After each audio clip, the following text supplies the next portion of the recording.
The message came at exactly 14:37 Universal Earth Time on a Tuesday. Every screen on every planet, every communication device across human space suddenly went dark. Then the alien faces appeared. There were 12 of them sitting in what looked like a massive crystal chamber. Some were tall and thin like glass sculptures. Others were floating clouds of glowing gas. One looked like it was made of living metal that kept changing shape. But all of them had the same cold, serious look in their eyes. The one in the center spoke first. Its voice was deep and echoed strangely, like it was coming from inside a cave. People of Earth, we are the Galactic Council. 3,000 years ago, we made an agreement with your species. We let you live in your small corner of space. We let you grow and learn, but that time is over. On Earth, people in coffee shops stopped drinking their coffee. Office workers stopped typing. Children playing in parks stopped running and looked up at the big screens that showed the alien faces. The alien continued speaking. Your kind has had enough time. You have learned nothing. You still fight among yourselves. You still destroy your own world. You are still the same violent, stupid creatures you always were. In New York, a man laughed out loud in the middle of a busy street. In Tokyo, a woman started giggling while watching the news in a restaurant. In London, a group of teenagers began clapping and cheering. We gave you 3,000 years to become better, the alien said.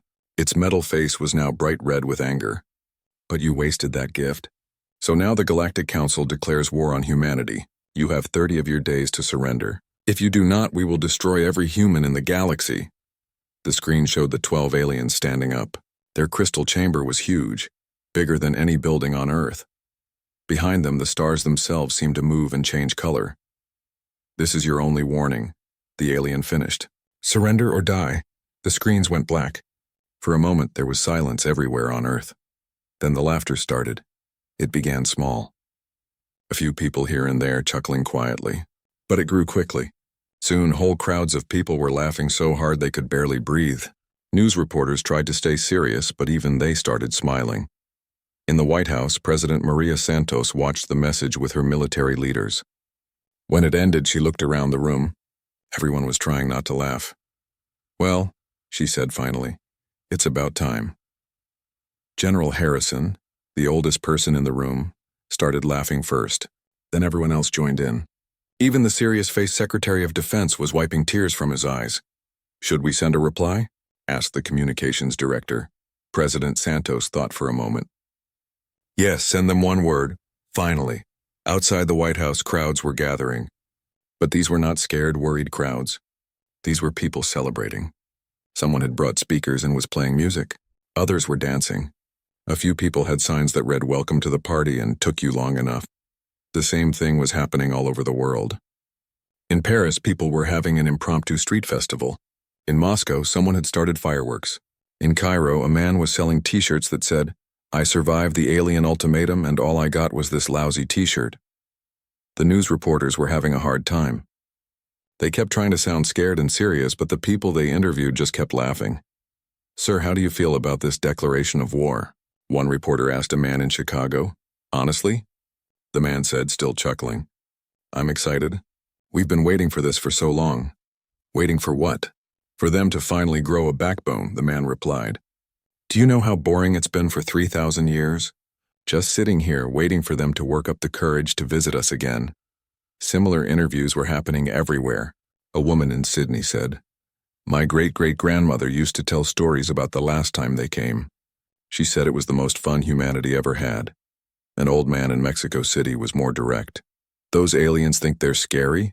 Wait until they see what we've been building while they were hiding." The social media networks exploded. Memes appeared faster than anyone could count them. Pictures of cute puppies with captions like, "This puppy is scarier than the Galactic Council." Videos of people doing funny dances called the Alien Wiggle. Someone created a countdown timer to the end of the 30-day deadline. But instead of counting down to doom, it was counting down to the fun begins. In space, the human space stations were also celebrating. The Mars colonies had declared a 3-day holiday. The Jupiter mining platforms were having the biggest party in their history. Even the serious scientists on the research stations were laughing and joking. Dr. Emily Chen was working on one of the outer system research stations. When the alien message ended, her whole team started cheering. "Finally," she said, exactly like President Santos had. "I was starting to think they'd never get around to it." Her assistant, a young man named Jake, looked confused. "Dr. Chen, aren't you worried? They said they're going to destroy us all." Dr. Chen smiled and patted his shoulder. "Jake, my boy, you have a lot to learn about human history. Let me tell you a story." She led him to the big window that looked out at the stars. 3,000 years ago, these same aliens came to Earth. They thought humans were primitive and weak. They brought their big fleets and their fancy weapons. They were sure they would win easily. "What happened?" Jake asked. "They got the surprise of their lives," Dr. Chen said. "Humans had been preparing for visitors for a very long time. We had weapons and ships they had never seen before. We had strategies they couldn't understand. In the first week of fighting, we destroyed half their fleet." Jake's eyes went wide. "We won?" "We were winning," Dr. Chen corrected. "But then humanity did something very strange. We offered them a deal. We said we would stop fighting and go back to our own solar system. We would stay there for 3,000 years and not bother anyone else in the galaxy. Why would we do that?" Dr. Chen's smile got bigger. "Because we felt sorry for them. They were so weak and unprepared. It wasn't fair to keep beating them so easily. So we gave them time to get stronger. We hoped that in 3,000 years they would become good enough opponents to give us a real challenge." Jake stared out at the stars. "And now? Now we get to find out if they learned anything," Dr. Chen said. "But judging by that silly threat they just made, I don't think they did." Back on Earth, the celebration continued through the night. As the sun set in each time zone, the parties just moved west. It was like New Year's Eve, but better. It was like Christmas morning and birthday parties and graduation day all rolled into one. In the deep space monitoring stations, technicians were picking up alien communications. The enemy fleets were already moving toward human space. They would arrive in exactly 30 days, just like they promised. But the technicians weren't worried. They were excited. Humanity had been waiting 3,000 years for this day. They were ready. The aliens thought they were declaring war on the same primitive species they had met long ago. They had no idea what humans had become during those 3,000 years of preparation. Soon they would find out, and humanity could hardly wait to show them. The old museum in Geneva was usually quiet. Tourists came and went, looking at ancient artifacts and reading about human history. But today, Dr. Sarah Williams had closed it to visitors. She needed to tell the real story. The 3 holographic journalists sitting across from her desk represented Earth's biggest news networks. They had come to ask about humanity's strange reaction to the alien threat. Sarah was the perfect person to answer. She was the director of historical archives, and her family had been keeping certain secrets for 3,000 years. Dr. Williams, the first journalist, began. "People are celebrating instead of panicking. Can you explain why?" Sarah smiled and touched her desk. The room around them changed. Suddenly, they were standing in space watching Earth as it looked 3,000 years ago. The planet was different then, more green, less crowded, but still beautiful. "Let me show you the real history," Sarah said. "The story your schools never taught you." The hologram around them shifted. Now they could see massive alien ships approaching Earth. Hundreds of them, each one bigger than a city. The ships looked exactly like the ones in the message that had come today. 3,000 years ago, the Galactic Council did come to Earth, Sarah explained. They had conquered 12 different species. They controlled thousands of worlds. They thought humans would be easy to defeat. One of the journalists asked, "But humans were primitive back then, weren't they?" Sarah laughed. "That's what everyone thinks. That's what we wanted everyone to think. Even today, humans like to pretend we were cave people 3,000 years ago. But look at this. The hologram changed again. Now they could see human ships rising from Earth to meet the alien fleet. But these weren't the simple rockets people expected.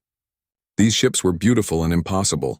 They moved like water, flowing through space in ways that seemed to break all the rules of physics.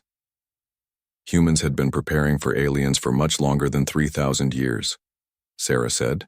We had been watching the stars, learning from radio signals, building technology that even today most people don't understand. The hologram showed the first battle. The alien ships fired their weapons, beams of energy that could melt mountains. But the human ships weren't there anymore. They had moved in ways that didn't make sense, appearing behind the alien fleet before the light from their engines had even reached the aliens' sensors. "How is that possible?" asked the second journalist. Humans discovered something the aliens never learned, Sarah replied. We found out how to make technology that thinks. Our computers weren't just calculating machines. They were partners. They could predict what enemies would do before the enemies knew it themselves. The battle in the hologram continued. Every time the aliens tried to attack, the human ships were somewhere else. Every time the aliens tried to run, human ships appeared in their path. It looked like magic, but Sarah knew it was just very advanced science. In the first day of fighting, we destroyed 30% of their fleet, Sarah said proudly. By the end of the week, they had lost half their ships. They were starting to panic. The third journalist looked confused. If we were winning, why did we stop? Why did we agree to the truce? Sarah's expression became more serious. Because humans realized something important. We were fighting enemies who were not ready for us. It was like adults fighting children. It wasn't fair, and it wasn't fun. The hologram changed to show a meeting between human and alien leaders. The humans looked calm and confident. The aliens looked scared and desperate. The aliens came to surrender, Sarah said. They were ready to give up. But humans offered them something different. We offered them time. Time for what? Time to become better opponents, Sarah answered. Humans told the aliens, go home, grow stronger, learn new things. Come back in 3,000 years, and maybe then you'll be ready for a real fight. The journalists looked shocked. Humans chose to give up their victory? We chose to make the victory worth having, Sarah corrected. What's the point of winning against weak enemies? Humans wanted opponents who could challenge us, who could push us to become better. The hologram showed human ships returning to Earth. But they didn't stop building. Instead, they built even faster and better than before. For 3,000 years, humans have been preparing, Sarah said. We didn't just develop new technology. We developed new ways of thinking about problems. We learned how to turn entire planets into tools. We figured out how to make ships that exist in 11 dimensions at the same time. 11 dimensions? The first journalist asked. Sarah nodded. Most people think there are only 3 dimensions of space and 1 of time.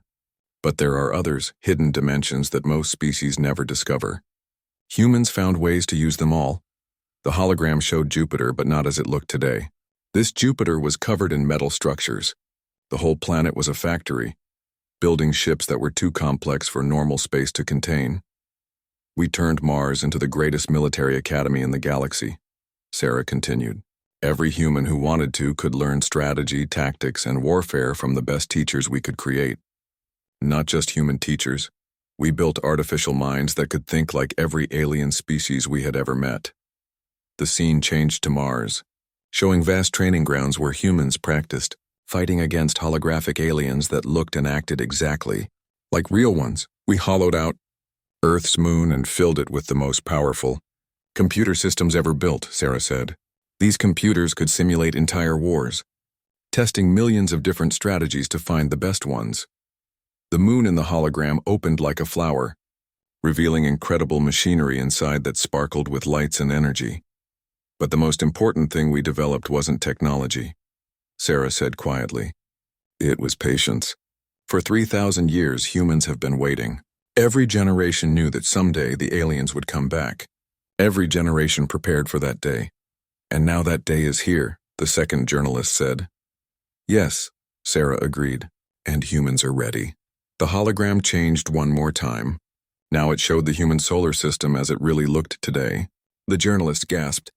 It was nothing like what most people thought. The space between the planets was filled with structures. Rings of metal and crystal surrounded every world. Ships that looked like geometric puzzles hung in formation around the sun itself. The entire solar system was a fortress, but a beautiful one that looked more like art than weapons. This is what aliens will find when they arrive, Sarah said. This is what humans built during 3,000 years of preparation.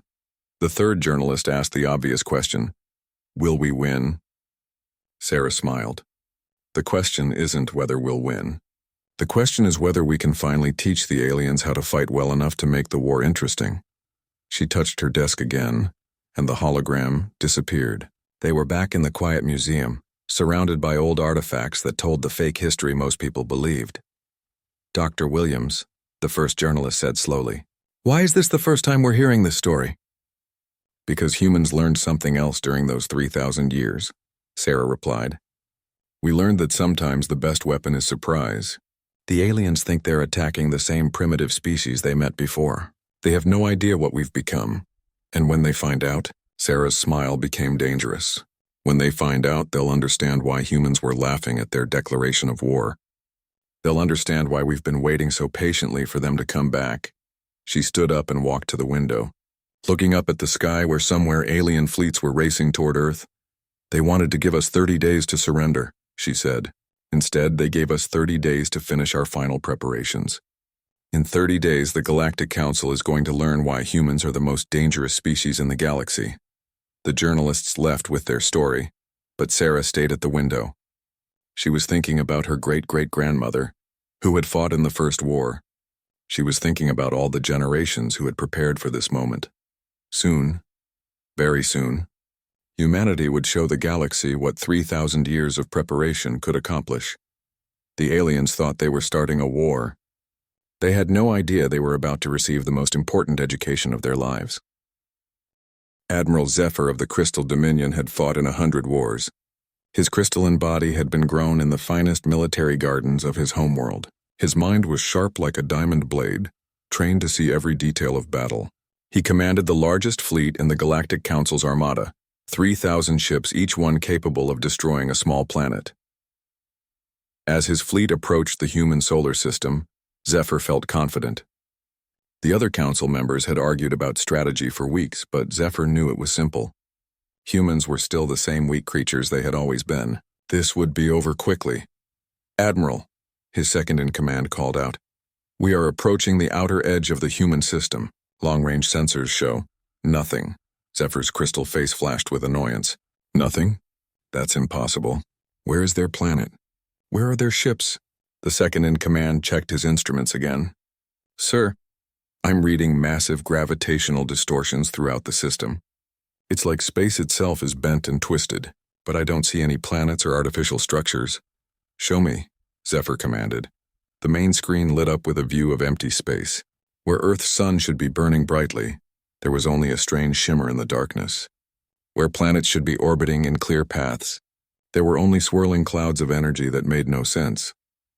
"Admiral Kethvar," Zephyr called to his communication system, speaking to the commander of another council fleet. "Are you seeing this?" The voice that answered was filled with confusion. Admiral Kethvar commanded the metal ships of the Forge Worlds.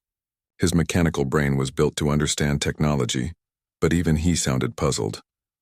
"Admiral Zephyr, my sensors are useless here. The whole system reads like it's not entirely in normal space. Some of my instruments say there are planets here. Others say there's nothing but empty void." A third voice joined them. Commander Vash of the energy beings sounded worried, which was unusual for his species. They were made of pure thought and energy, and fear was not something they usually experienced.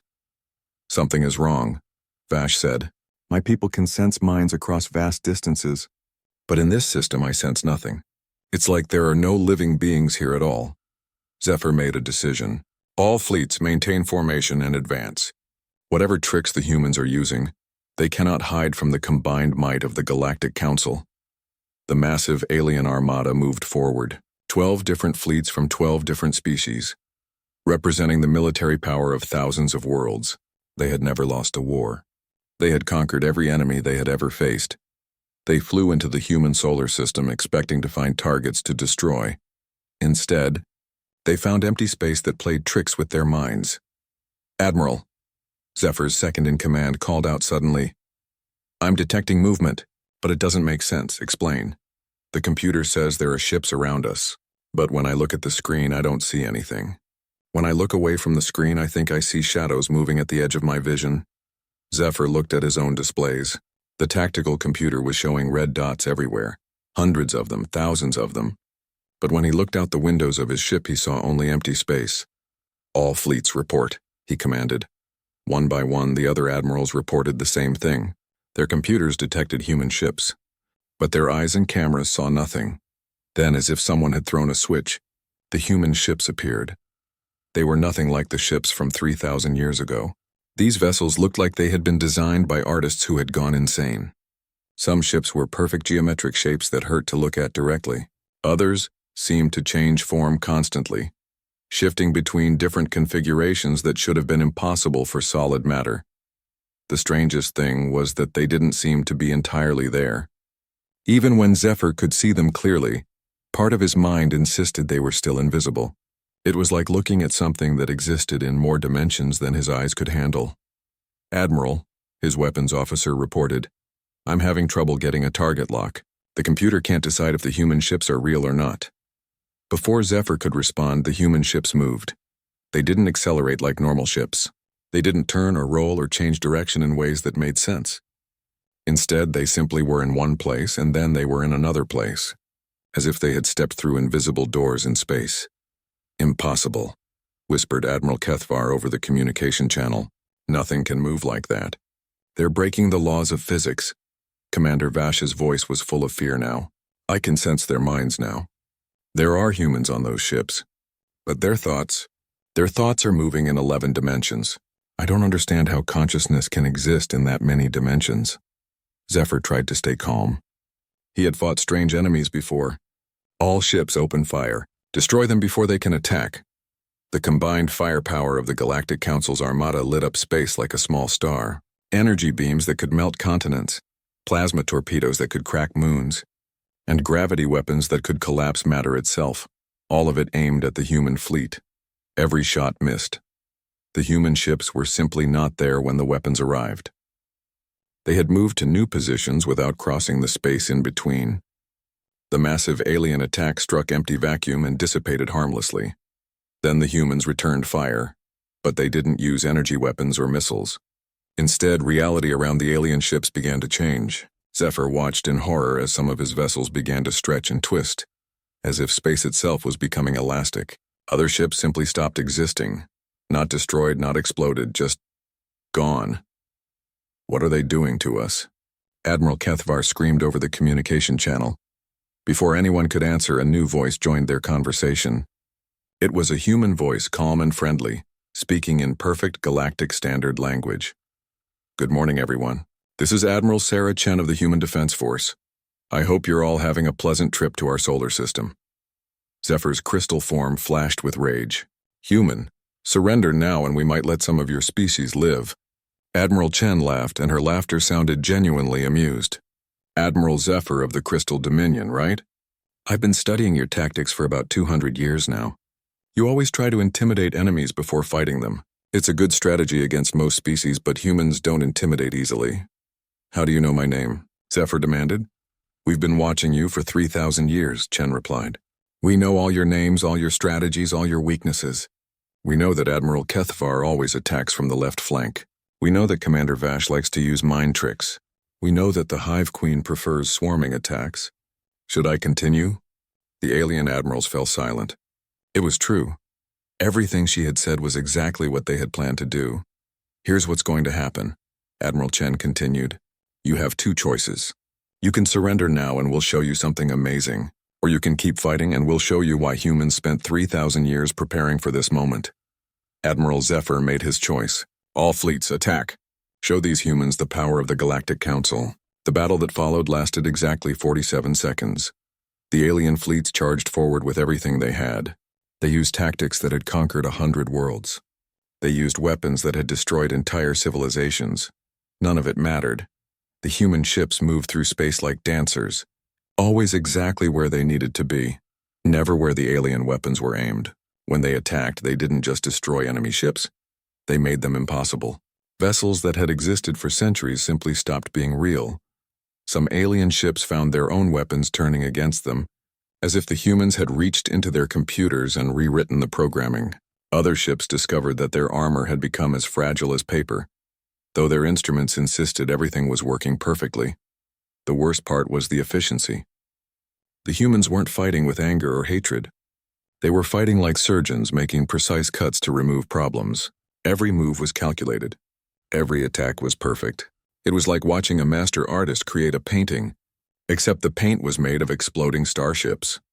When it was over, the great armada of the Galactic Council was reduced to less than 100 surviving ships.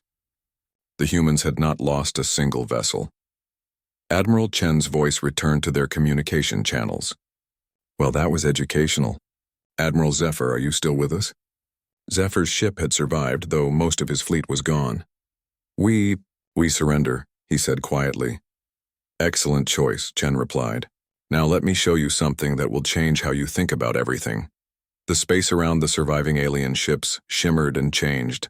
Suddenly they could see the human solar system as it really was. Planets covered in impossible cities, structures that spanned the distance between worlds, ships and stations that existed in multiple dimensions simultaneously. This is what humans built during our 3,000 years of preparation, Chen said. But more importantly, this is what we want to share with you. Share? Commander Vash asked weakly. The Galactic Council has been fighting wars for millions of years, Chen explained. You conquer and destroy and move on to the next target. But humans learned something different. We learned how to make enemies into friends. The war spread across the galaxy like ripples in a pond, but not the way anyone expected. On Kepler 442b, home to the Insectoid Swarm Coalition, Queen Vexithara received the emergency transmission from Admiral Zephyr. The message was simple and terrifying. The humans had returned and they were unstoppable. Vexithara had ruled her species for 800 years. She had conquered 47 different worlds. Her children numbered in the billions, and each one was a perfect biological weapon designed for war.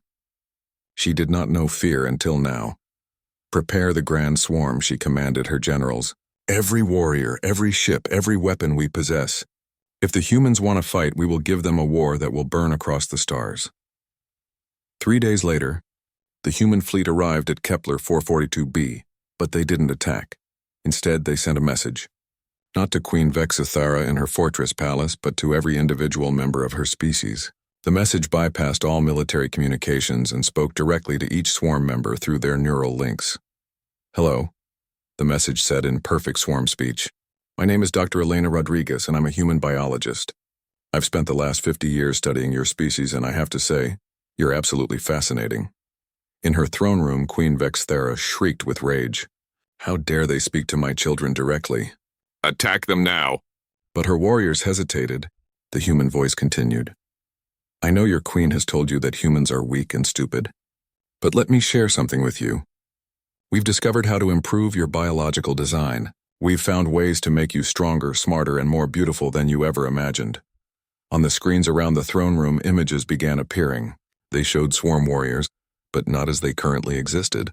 These warriors were perfect, faster, more intelligent, with wings that could carry them between stars and minds that could solve problems the current swarm couldn't even understand. These improvements are our gift to you, Dr. Rodriguez said. All we ask in return is that you stop trying to kill everyone in the galaxy. What do you say? Queen Vexithara watched in horror as her own children began lowering their weapons. The younger ones were especially affected, their compound eyes wide with wonder at the possibilities the humans offered. My queen, one of her generals said carefully, perhaps we should listen to what they have to say. The battle for the swarm worlds lasted 3 weeks. But it wasn't fought with weapons or ships. It was fought with ideas. Humans landed on every swarm planet not as conquerors but as teachers. They brought gifts of knowledge, new ways to improve biological systems, technologies that could heal genetic diseases that had plagued the swarm for millennia, and most importantly, new ways to think about what it meant to be alive. Dr. Rodriguez herself met with Queen Vexithara in the royal chambers. The human woman was small and fragile compared to the massive insect queen, but she showed no fear. Your Majesty, Dr. Rodriguez said politely, you've built an impressive civilization based on biological perfection. But what if I told you that you've barely scratched the surface of what's possible? Humans lie, Vexithara hissed. You seek to weaken us with false promises. Dr. Rodriguez smiled and opened her briefcase. Inside was a small vial containing what looked like ordinary water. This contains redesigned genetic material for your species. 1 drop of this, incorporated into your breeding pools, will give the next generation abilities you can't imagine. They'll be able to survive in the vacuum of space. They'll be able to think in ways that approach human intelligence. They'll be beautiful in ways that will make your heart sing. And the price? Stop conquering other species, Dr. Rodriguez said simply. Use your abilities to create instead of destroy. Help us build a galaxy where everyone can reach their full potential. Queen Vexithara stared at the vial for a long time. Finally, she asked, why? Why would you give us this power? Because, Dr. Rodriguez replied, Humans learned something important during our 3,000 years of preparation. The universe is big enough for everyone to be amazing. We don't have to fight over scraps when we can work together to create abundance. Meanwhile, across the galaxy, similar scenes were playing out on thousands of worlds. On the crystal worlds of the Dominion, human engineers were showing amazed aliens how to grow structures that existed in multiple dimensions simultaneously. The crystal beings, who had thought their technology was perfect, discovered they had been working with only 3 dimensions when 11 were available. On the machine worlds of the Forge Coalition, human computer scientists were demonstrating artificial intelligence that could feel emotions and create art. The mechanical beings, who had believed consciousness was impossible for their kind, wept tears of liquid metal when they experienced their first dreams. On the gas giant cities of the Energy Collective, human physicists were teaching aliens how to transform their bodies into pure thought while still maintaining physical form. The energy beings, who had been trapped between matter and spirit, finally learned how to be both at once. But the most important battles weren't being fought on alien worlds. They were being fought in the spaces between stars, where ancient conflicts had raged for millions of years. The eternal war between the Red Star Empire and the Blue Moon Federation had been going on for so long that neither side remembered what they were fighting about. Entire generations had been born, lived, and died knowing nothing but hatred for their enemies. When human mediator ships arrived in the war zone, both sides attacked them immediately. It was the first time in recorded history that the two empires had agreed on anything. The human ships didn't fight back. Instead, they did something that shocked both sides into stopping their attack. They began rebuilding the destroyed worlds that had been caught in the crossfire of the war.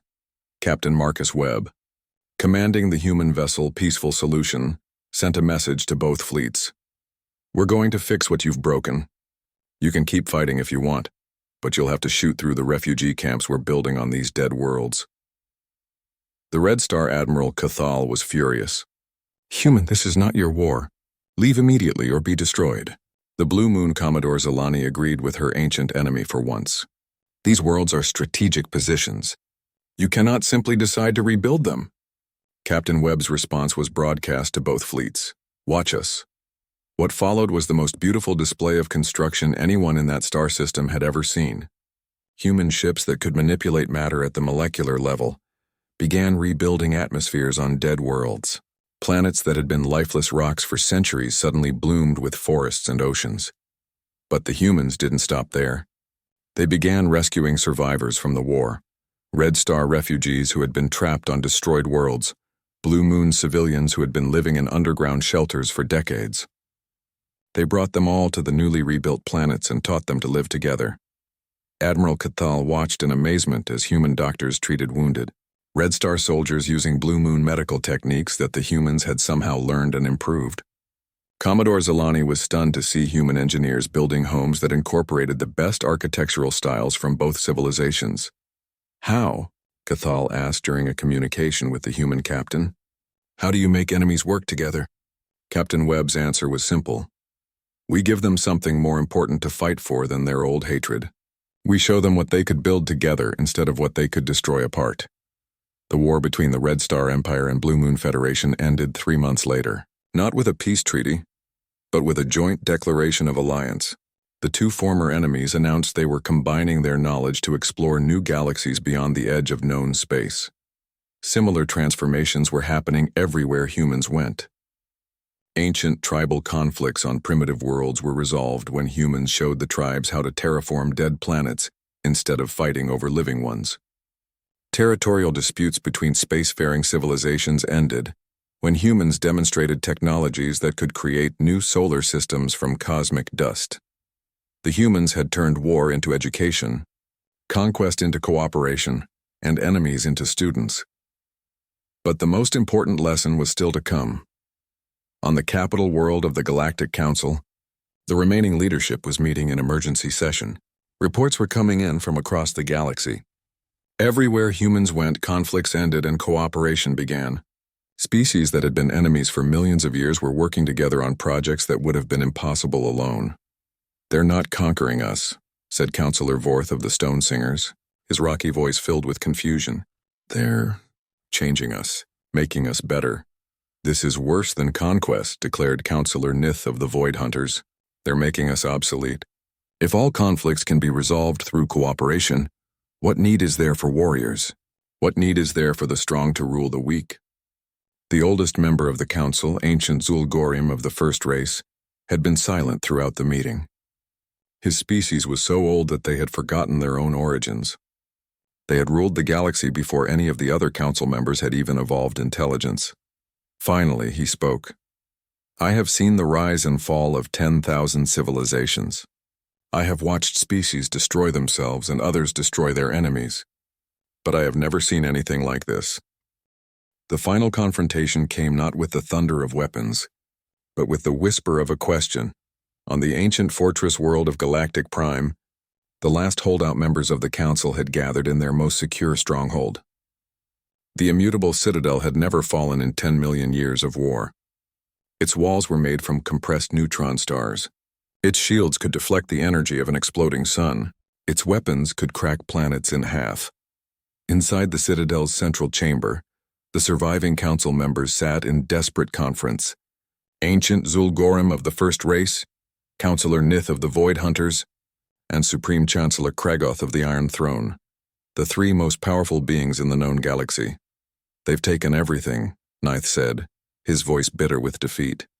Every world we once controlled now flies their banner of cooperation. Every species we once ruled now calls them teacher instead of us master. Kragoth slammed his metal fist on the table. They haven't defeated us through strength. They've defeated us through kindness. How does one fight an enemy who refuses to be an enemy? Ancient Zul'Gorim sat quietly, his incredibly old mind processing information that younger species couldn't understand. Finally, he spoke. Perhaps the question isn't how to fight them. Perhaps the question is why we want to. Before the others could respond, the air in the chamber began to shimmer. Space itself seemed to bend and twist, and suddenly a human woman materialized in front of them. She appeared without alarms, without triggering any of their defenses, as if she had simply decided to exist in their most secure room. The council members reached for their weapons, but the woman raised her hand. Please, she said gently, I'm not here to fight. I'm here to talk. She was Admiral Sarah Chen, the same human who had destroyed their fleet so effortlessly months ago. But she looked different now. Older somehow, wearier, as if the weight of the galaxy was resting on her shoulders. How did you get in here? Supreme Chancellor Kragoth demanded. The same way we got through your fleets, Chen replied. We've learned to exist in dimensions you haven't discovered yet. But that's not important. What's important is what I came to offer you. She gestured, and the air filled with images, holographic displays showing the transformed galaxy. Worlds that had been battlefields were now gardens. Species that had been enemies were building wonders together. The whole galaxy seemed to glow with peace and prosperity. This is what we've accomplished in just a few months, Chen said. Imagine what we could do together over centuries. Imagine what your species could become if you stopped fighting and started creating. Counselor Nith sneered. You want us to surrender? To bow down to human superiority? Admiral Chen looked genuinely surprised. Surrender? No, you misunderstand completely. She walked closer to the ancient table where the council sat. I'm here to surrender to you.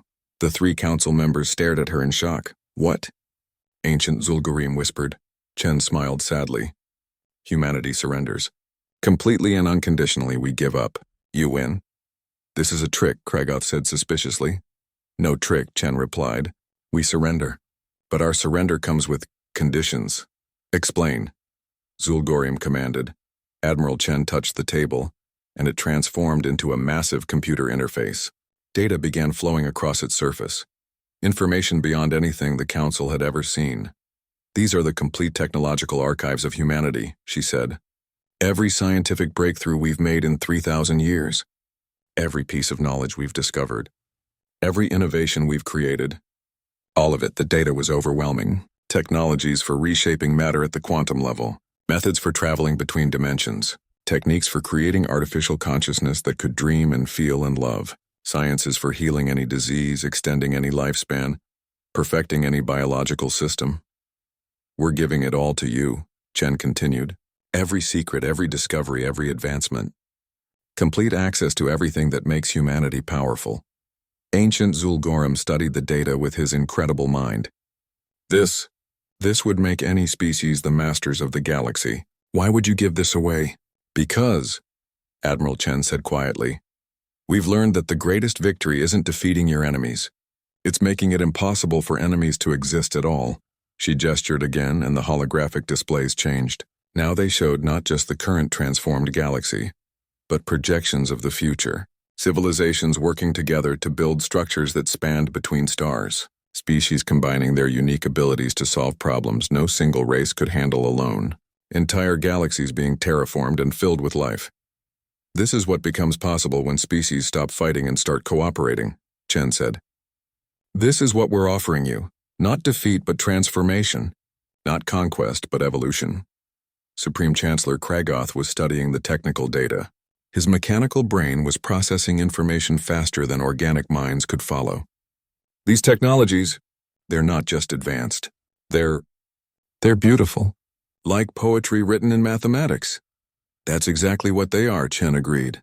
Humans discovered that the universe isn't just logical, it's artistic. Science and art are the same thing when you understand them deeply enough. Counselor Neath was looking at the biological improvements humans had offered other species. These genetic modifications, they don't just make species stronger, they make them happier, more fulfilled, more complete. Every species has potential they haven't discovered yet, Chen said. We spent 3,000 years learning how to help others reach that potential, not by conquering them, but by teaching them. Ancient Zul'Garim's ancient eyes were wide with wonder. You're not trying to rule the galaxy. You're trying to save it. We're trying to graduate it, Chen corrected, like students moving from one level of school to the next. The galaxy has been stuck in the warfare stage of development for millions of years. It's time to move on to the cooperation stage. And if we refuse? Kragoth asked. Admiral Chen's expression became infinitely sad. Then we'll leave. We'll take our ships and our knowledge and go to another galaxy. We'll find species who are ready to learn and grow, and we'll leave you here to continue your ancient wars until you destroy yourselves or until you're ready to accept help. You would do that? Nith asked. You would abandon the galaxy rather than rule it? We've spent 3,000 years learning patience, Chen replied. We can wait 3,000 more if necessary, or 30,000, or 3 million. Time means nothing to us compared to doing the right thing. The council members sat in silence for a long time, each processing what they had heard in their own way.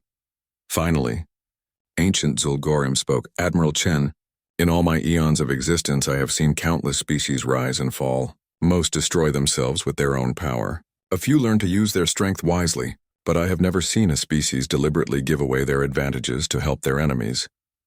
We learned something important during our long preparation, Chen said. The enemy isn't other species. The enemy is the idea that we have to be enemies at all. She stood up and prepared to leave. I'll give you time to think about our offer. When you're ready to accept humanity's surrender and our gift of knowledge, just call out to the stars. We'll be listening. Wait, Zul'Garim called as she began to fade from view. What do you call this strategy? What do you call a victory that comes from surrender? Admiral Chen smiled one last time before disappearing. We call it growing up. The 3 council members sat alone in their fortress, surrounded by more knowledge and power than any civilization had ever possessed. They had the choice to use it to continue their old ways of conquest and control, or to accept humanity's strange gift and learn to build instead of destroy. Outside the Citadel, human ships waited patiently in orbit. They made no demands, issued no ultimatums, posed no threats. They simply waited, as they had learned to wait for 3,000 years. 1 year later, the Galactic Council issued their final decree. Not a declaration of war or a treaty of surrender, but an announcement of transformation. They dissolved their old government and created something new, the Galactic Cooperation Initiative, dedicated to helping every species in the galaxy reach their full potential. The age of conquest was officially over. The age of collaboration had begun. 50 years later, the first intergalactic exploration ships launched, carrying crews made up of dozens of different species working together. They were heading toward distant galaxies not to conquer them, but to offer them the same gifts humanity had given to their own galaxy, the knowledge of how to turn enemies into friends, how to transform competition into cooperation, how to evolve beyond the need for war. 100 years later, a monument was erected in the center of New Galactic City. the cooperative capital built jointly by all species. The monument was simple, a statue of a human woman reaching out her hand to help others climb higher.